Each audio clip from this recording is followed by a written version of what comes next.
আওয়ামী লীগের সাধারণ সম্পাদক জনাব ওবায়দুল কাদের ৩ মাস বাংলাদেশে লুকিয়েছিলেন জুলাই আগস্ট বিপ্লবের পর। ধারণা করা হয় তিনি বাংলাদেশের প্রভাবশালী মহলের, যাদের নাম উচ্চারণ করা যায় না, ভাসুরের মতো যে সমস্ত লোকজন, তাদের তদারকিতে ছিলেন এবং তারা তাকে জামায়া ধরে এই ৩টি মাস লুকিয়ে রেখেছিল।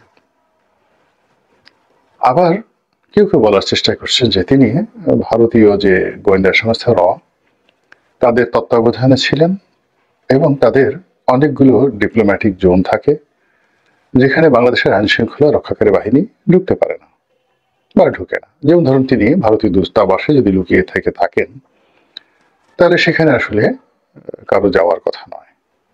দ্বিতীয়ত, কূটনৈতিক পার্সেল বলে একটা বিষয় আছে। আবার ঠিক কূটনৈতিক যে সমঝোতা, ডিপ্লোম্যাটিক নেগোসিয়েশন বলেও কিছু জিনিস আছে। তো তিনি এই ৩ মাস বাংলাদেশে নিরাপদে থাকার পর কলকাতা চলে গিয়েছেন। এখন এটা কি সেই ভাসুরেরা তাকে কলকাতা পাঠালেন, নাকি রয়ের যে দাদা তারা তাকে সেখানে নিয়ে গেছে, সেটা এখন না বলা গেল। আগামী দিনে হয়তো এটি পরিষ্কার হয়ে যাবে। কিন্তু এখানে একটা বিষয় ভীষণভাবে আলোচিত হচ্ছে, সেটি হলো কলকাতার যে পরিবেশ, সেই পরিবেশ এখন বেশ উত্তপ্ত। আমরা বাংলাদেশে বসে এগুলো সত্য মিথ্যা বলতে পারি না। সামাজিক মাধ্যমে যা দেখি তাই আমাদেরকে দেখতে হয়, বিশ্বাস করতে হয় বা বিশ্বাস করার চেষ্টা করতে হয় এবং সেগুলো নিয়ে আলোচনা করতে হয়। প্রথম দিক হলো যে আমাদের ডক্টর মোহাম্মদ ইউনূস সরকার বা আমরা ভারত বয়কট করছি, ভারতকে সীমিত আকারে ভিসা দিচ্ছি, আর ভারত আমাদের বাংলাদেশ থেকে তাদের ভিসা অফিসকে একেবারে সম্পূর্ণ নিষেধ করে দিয়েছে। বাংলাদেশ থেকে কোনো লোক ভারতে যাচ্ছে না। হাতে গোনা ২-১ জন হয়তো যাচ্ছে যাদের আগে ভিসা ছিল বা যাদের ডিপ্লোম্যাটিক পাসপোর্ট রয়েছে বা ডিপ্লোম্যাটিক ক্লিয়ারেন্স রয়েছে, কেবলমাত্র তারা ভারত যেতে পারছে। তো এখন আমাদের বাংলাদেশকে কেন্দ্র করে ভারতে যে সকল রাজ্য রয়েছে, সেখানে বাঙালিরা যে বিপত্তির মধ্যে আছে তার কিছু দৃশ্য আমরা সামাজিক মাধ্যমে এবং গণমাধ্যমে দেখতে পাচ্ছি। ওখানে বাঙালিদের সঙ্গে খুবই খারাপ আচরণ করা হচ্ছে, যাচ্ছে তাই ভাষায় গালাগাল করা হচ্ছে। এগুলো একটা। দ্বিতীয়ত হলো যে ভারত যে বিষয়গুলো নিয়ে খুব গর্ব করছিল যে আমরা তোমাদেরকে পেঁয়াজ দেব না, আমরা তোমাদেরকে আলু দেব না, তারপর আদা দেব না, কাঁচা লঙ্কা দেব না, ইত্যাদি ইত্যাদি। তো আমরা আসলে এই ভারতের সীমান্ত কড়াকড়ি থাকার কারণে ব্যবসা বাণিজ্যে এলসি দেওয়া নেওয়ার ক্ষেত্রে বাধা বিঘ্নের কারণে ভারত থেকে আসলে এই সময়টাতে ওসব জিনিস তেমন আসছে না। চাল, ডাল, আটা, ময়দা থেকে যা কিছু নিয়ে ভারত খুব গর্ব করতো, ওই জিনিসগুলো আসছে না। এর ফলে কি হলো, লোকজন বলা বলি করছে, আমাদের দেশের লোকজন বলা বলি করছে যে ভারতীয়দের মাথা খারাপ হয়ে গেছে। তারা ওই যে ওখানে যারা বাঙালি আছে তাদের সঙ্গে ভারতীয় ব্যবসায়ীরা, পেঁয়াজ ব্যবসায়ীরা খারাপ আচরণ করছে। তারা পেঁয়াজ ফেলে দিচ্ছে রাস্তায় এবং ওখানে একজন সাংবাদিক, যে লাফিয়ে ময়ূর না কি যেন নাম, সেই সাংবাদিক বাংলাদেশের বিরুদ্ধে যে কথাবার্তা বলে, সামাজিক মাধ্যমে গল্প বানানো হয়েছে যে ওই ব্যবসায়ীরা, পেঁয়াজ ব্যবসায়ীরা, আদা ব্যবসায়ীরা, কাঁচা লঙ্কা ব্যবসায়ীরা তার বাসা আক্রমণ করেছে এবং সে ইতিমধ্যে চাকরি হারিয়ে ফেলেছে। সত্য মিথ্যা আপনারা জেনে নেবেন। এবং আমরা এখন আমাদের যে দৈনন্দিন জীবনের হাজারো যে সমস্যাগুলো রয়েছে, যে সমস্যা আমাদের স্বাধীনতা সার্বভৌমত্বকে বিলীন করতে পারে, যেমন আমাদের মায়ানমার সীমান্তে আরাকান আর্মি যে নিয়ন্ত্রণ প্রতিষ্ঠা করেছে এবং আরাকান আর্মির সঙ্গে আমাদের যে ডাকুমের সম্পর্ক এবং আমাদের সীমান্তে যে ১২ থেকে ১৫ লক্ষ যে রোহিঙ্গা রয়েছে, সেই রোহিঙ্গাদের সঙ্গে তাদের যে খারাপ সম্পর্ক, যুদ্ধ সম্পর্ক, এটি আমাদের পুরো অর্থনীতি, রাজনীতি, আমাদের ভৌগোলিক সার্বভৌমত্ব এটাকে হুমকির মধ্যে ফেলে দিয়েছে। তারপর আমাদের সেন্ট মার্টিন নিয়ে যে আসলে কি হচ্ছে আমরা এখনো পর্যন্ত বলতে পারছি না। এরপর ভারতের সাথে বড় বড় কতগুলো চুক্তি, বিশেষ করে ট্রানজিট চুক্তি, আমরা ভারতকে বাংলাদেশের ভূমি ব্যবহার করার জন্য দিয়েছি, এখন সেটা চলছে না। ভারত বাংলাদেশের ভিতর দিয়ে কোনো পণ্য পরিবহন করা বা অস্ত্র পরিবহন করা বা সেনাবাহিনী বাংলাদেশ থেকে ভিতর দিয়ে অন্য জায়গায় নিয়ে যাওয়া, এই কাজটি তারা আওয়ামী লীগ আমলে যেভাবে করেছে এই আমলে হচ্ছে না।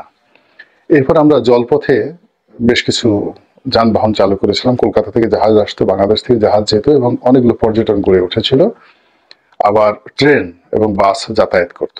ভারতীয় বাস বাংলাদেশ আসতো এবং বাংলাদেশি ট্রেন বা ভারতীয় ট্রেন উভয় দেশের মধ্যে যাতায়াত করতো। এই পুরো জিনিসগুলো এখন বলতে গেলে বন্ধই আছে। মধ্যে দেখলাম যে ভারতের মৈত্রী ট্রেনে এসেছিল, কিন্তু সেখানে কোনো যাত্রী ছিল না।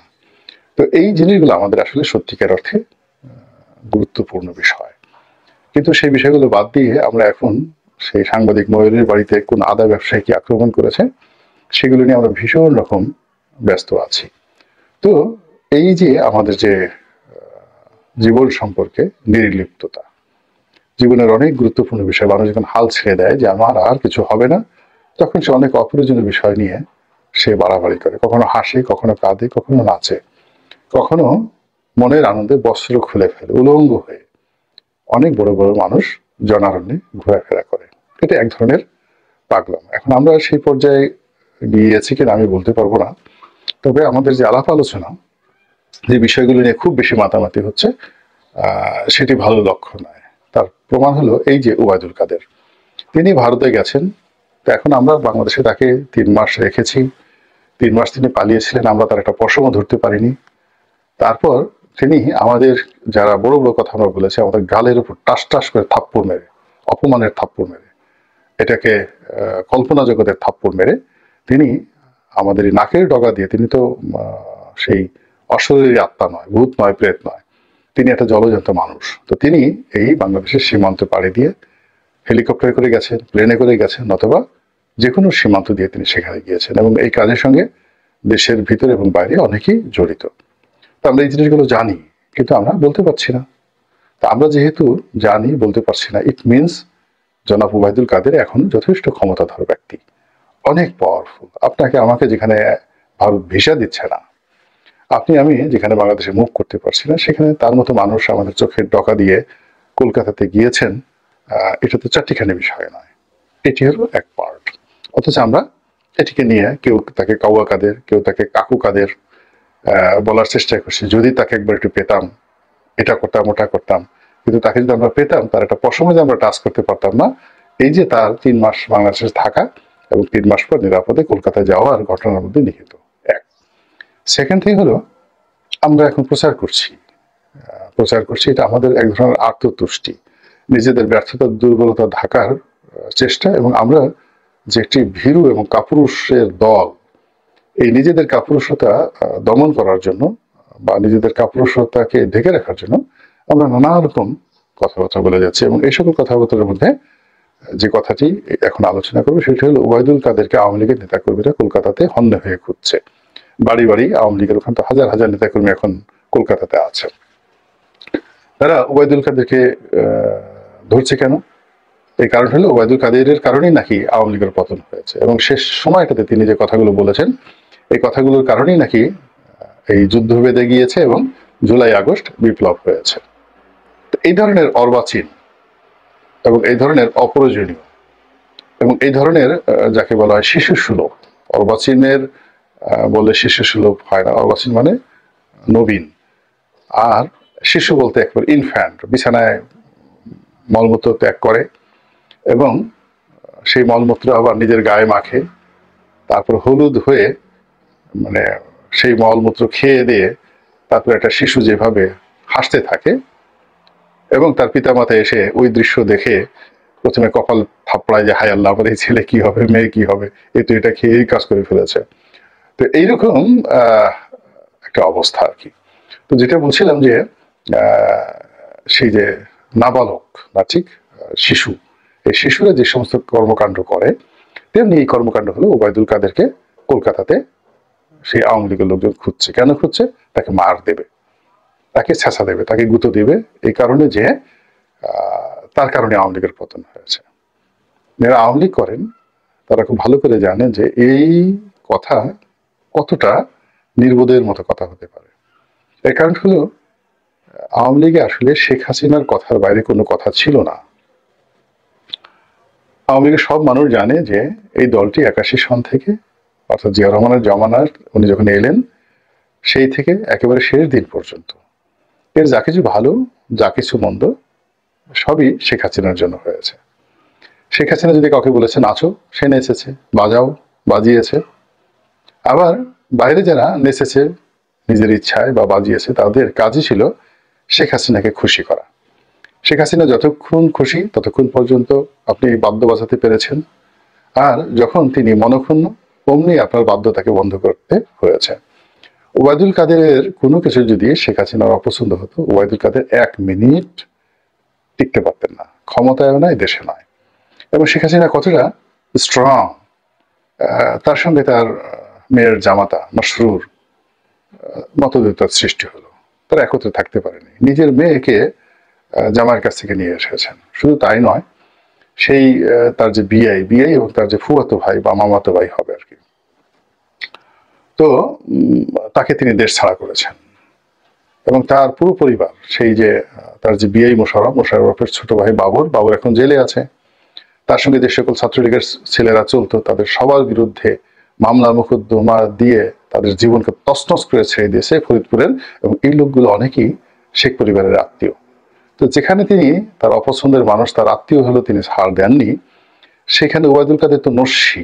কাজী ওবায়দুল কাদের যা কিছু করেছেন শেখ হাসিনার বুদ্ধিতে করেছেন, পরামর্শে করেছেন, গ্রিন সিগন্যালে করেছেন, অথবা তিনি শেখ হাসিনাকে খুশি করার জন্য করেছেন। এবং শেখ হাসিনা খুশি ছিলেন তার প্রতি, শেষ পর্যন্ত তার প্রতি খুশি ছিলেন। এটাই হলো আওয়ামী লীগের রাজনীতির রসায়ন। কাজেই তিনি কলকাতাতে আছেন শেখ হাসিনার আশ্রয়, শেখ হাসিনার আশীর্বাদে এবং প্রশ্রয়। দ্বিতীয়ত, ওখানে আওয়ামী লীগের যারা নেতাকর্মী আছেন, তারা জনাব ওবায়দুল কাদের কাছে যদি যান, অবশ্যই তাকে কদমবুসি করার জন্য যাবেন।